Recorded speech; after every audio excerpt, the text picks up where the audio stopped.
මාළු හදන විනෝදාංශයක් කරගත්ත ඔයාලා වෙනද වගේම HCK YouTube channel එකට සාදරයෙන් පිළිගන්නවා.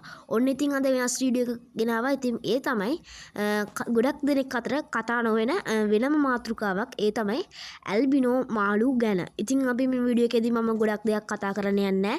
මේ වීඩියෝ එකේදී මම මාළු ගැන තමයි ගොඩක් දෙයක් කතා කරන්න යන්නේ. ඉතින් සාමාන්‍යයෙන් වෙළඳ පොලේ දකින්න ලැබෙන්නේ නැති මාළු జాතිත් මේකට ඇතුළත් වෙන්න පුළුවන්. ඇත්තටම කිව්වොත් මේක සමහරක් මාළු නිතරම දැක් ගන්න හැකියාව ලැබෙන්නේ නැහැ. බොහොම දුර්බලයි. සමහරක් විට මේ මාළු ලංකාවෙම නැති වෙන්නත් පුළුවන්. ඉතින් අපි මේ මාළු ගැනත් මම කියන්නම්. ඉතින් අපි වැඩි කතා නැතුව වීඩියෝ එකට යමු. එහෙනම් අපි වීඩියෝ එක අන්තිම කාරණා දෙලා ඉන්න අනිවාර්යයෙන් අපේ channel එක subscribe කරන්න අමතක කරන්න එපා. එහෙනම් අපි ඉක්මනටම අපේ වීඩියෝ එකට යමු.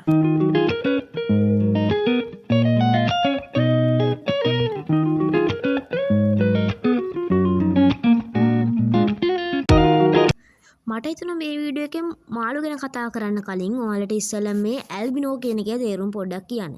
ඇත්තටම කිව්වොත් ඇල්බිනෝ කියන ජාන විකෘතිතාවයකට පත් වෙලා ඇලි ස්වභාවයක් ගැනීම තමයි ඇල්බිනෝ කියන්නේ. ඉතින් ඕක පොඩ්ඩක් ඔයාලට තේරෙන්නේ නැති කියලා හිතනවා. ඉතින් අපි එක පිළිවෙලට මේ ඇල්බිනෝ වෙච්ච මාළු ගැන කතා කරන්නේ. සමහරක් මාළු ඉන්නවා වෙනද පොලේදී ඉහළ මිල වලට ගණන් වෙච්ච ඇල්බිනෝ මාළු. ඉතින් අපි වැඩි කතා නැතුව එක්කලා මේ ඇල්බිනෝ මාළු ගැන කතා කරන්නේ. පළවෙනිට අපි කතා කරන්නේ ගොඩක් දෙනෙක් අතර ජනප්‍රිය නැති ඒත් මෙයාලගේ නෝමල් මාළුව ගොඩක් දෙනෙක් අතර ජනප්‍රිය මාළු జాතිය. මෙයාලා ගාලා දන්නවා දැනටමත් වෙළඳ පොළ වල ගොඩක් වෙලාට දකින්න හම්බ වෙන්නේ නැහැ. ඇත්තම් වෙළඳ පොළ වල කියන්නේ ඇත්තම් ඇක්වේරියම් ෂොප් වල මෙයා දකින්න ලැබෙනවා.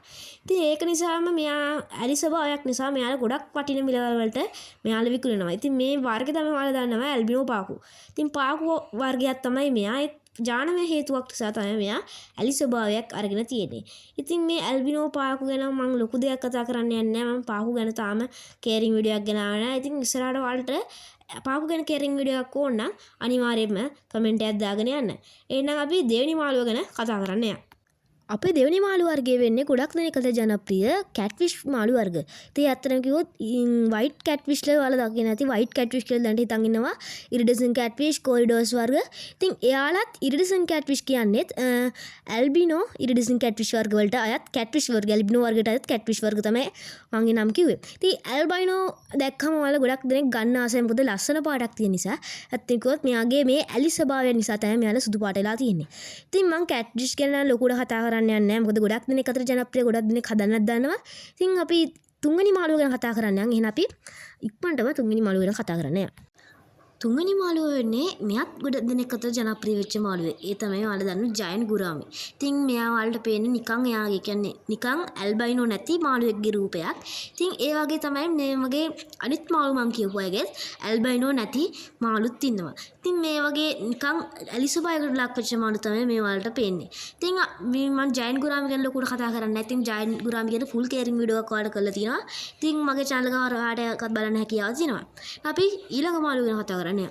හතරවෙනි මාළුව තමයි ඇල්බිනෝ ඇරවානා. ඇත්තටම කිව්වොත් මෙයා ඇක්වේරියම් ෂොප් වල නම් මං හිතන්නේ ගොඩක්ම දැක් ගන්න හැකියාව ලැබෙන්නේ නැහැ. මොකද මේ මාළු ඉතාලම වටින මාළුවෙක්. මොකද සාමාන්‍ය ඇරවාන හදන කට්ටිය අතර නම් මේ ගොඩක් ජනප්‍රියයි. මං ඇරවාන ගැන ෆුල් කෙයරින් වීඩියෝ එකක් කරලා තිනවා. ඉතින් ඇල්බිනෝ ඇරවානටත් ඕන ඇරවානටත් මේක එකම ඇරවාන කියලා තමයි මේ ඇරවාන කෙයරින් වීඩියෝ එකේ කිව්වේ. ඉතින් ඔයා ඒ වීඩියෝ එක බැලුවේ නැත්නම් අනිවාර්යෙන් ගිහින් බලන්න. අපේ channel එක ඒක subscribe කරලා අපේ channel එකට comment එකක් දාලා අපේ channel එකට එකතු වෙන්න. අපි ඊළඟ මාළුව වෙන කතා කරන්න යමු. අපි පස්වෙනිට එහෙමත් නැත්නම් ඊළඟ කතා කරන මාළුව තමයි ඇල්බයිනෝ ඇලිගේටර් ගා. එතන කිව්වොත් මෙයා ගොඩක්ම ප්‍රසිද්ධ ඇල්බයිනෝ ඇලිගේටර් ගා කියලා නෙවෙයි ප්ලැටිනම් ගා කියලා තමයි ප්‍රසිද්ධ. ඇත්තම කිව්වොත් මම මෙයා ගැන ලොකුවට කතා කරන්න යන්නේ නැහැ. මොකද කිව්වොත් මේ මාළුව ඔයා තමහරක් විට ෆොටෝස් වලින් සහ වීඩියෝස් වලින් දැකලා ඇති. අපි එහෙනම් ඉක්මනටම ඊළඟ මාළුව ගැන කතා කරන්න යමු. මට මේ මාළුව ඊළඟ මාළුව ගැන කතා කරන්න කලින් මේකත් පොඩ්ඩක් කියන්න තියෙනවා. ඇත්තටම කිව්වොත් මේ මාළු සුදු වුණත් කළු වුණත් මේ ඔක්කොම මාළු ප්‍රෙඩිටරි මාළු තමයි. අපි ඊළඟට කතා කරන මාළුව ගොඩක් දෙනෙක් අතර ජනප්‍රිය ඔස්කර් මාළුව. ඉතින් මේ මාළුව ගැන මම ෆුල් කේරින් වීඩියෝ එකක් කරලා තියෙනවා. ඉතින් ඔයාලට ගිහිල්ලා බලන්න හැකියාව තියෙනවා. ඉතින් මේ මාළුව ගැනත් මම ලොකුට දෙයක් කතා කරන්න යන්නේ නැහැ. අපි ඉක්මනට අනිත් මාළුව ගැන කතා කරන්න. මේ මොස්කෝ කියන මාළුවත් ඇල්බයිනෝ කියන වර්ගයට අයත් වෙනවා. ඉතින් ඇල්බයිනෝ ඔස්කර් වල දැකලා තියෙයි සමානිත ගොඩක් වෙලා පොළවල් වල දැකගෙන හැකියාව ලැබෙනවා. ඉතින් මේ මාළුව ගොඩක් ප්‍රසිද්ධ නිසා තමයි ගොඩක් දෙනෙක් අතර මේ මාළුව ජනප්‍රිය. ඉතින් අපි වැඩි කතා නැතුව ආයෙත් ඊළඟ මාළුව ගැන කතා කරන්න යමු. ඊළඟ මාළුව තමයි බාප් පවුලේ විශාල වර්ධනයක් තියෙන ටින්ෆොයිල් බාප්. ඉතින් මෙයාලගෙත් ඇල්බයිනෝ බාෆ්ලා ඉන්නවා. ඉතින් ඒක නිසා මෙයාලත් ගොඩක් ප්‍රසිද්ධ මාළු జాතියක්. ඉතින් මේ ඇල්බයිනෝ ටින්ෆොයිල්බා කියලා තමයි මෙයාලා හඳුන්වන්නේ. එතනකොත් මෙයාලගේ අමුතු ලොකු වෙනකොට මෙයාලගේ අමුතු ලස්සනක් තියෙනවා. ඉතින් මේ මාළුව ගැනත් මම ලොකුවට කතා කරන්න යන්නේ නැහැ. මෙයාලා ගැනත් මම ෆුල් කෙයරින් වීඩියෝ එකක් දාලා තිනවා. ඔයාලත් බලන්න හැකියාව තියෙනවා. එහෙනම් අපි ඉක්මනටම ඊළඟ මාළුව ගැන කතා කරන්න යමු. අද මේ ලිස්ට් එක කතා කරන අන්තිම මාළු වර්ගය තමයි ප්ලෙකෝ. එහෙම නැත්නම් ටැංකි සුද්දා. ඇත්තටම කිව්වොත් මේ ප්ලෙකෝ කියන වර්ගයට ඇත්තෙන ටැංකි සුද්දා කහ පාට හුරු ප්‍රමාණයකින් තමයි ඉන්නේ. ඇත්තටම කිව්වොත් මම ටැංකි සුද්දා ගැන ලොකු දෙයක් කතා කරන්න දෙයක් ඇත්තේ නෑ. ඉතින් වීඩියෝ එක අවසානට එනවා. එහෙම එක්කම අපි එහෙනම් ඉතින් අපේ channel එක subscribe කරලා නැත්නම් අනිවාර්යෙන් subscribe කරන්න. වගේ යාළුවන්ටත් බලන්න මේ වීඩියෝ share කරන්න.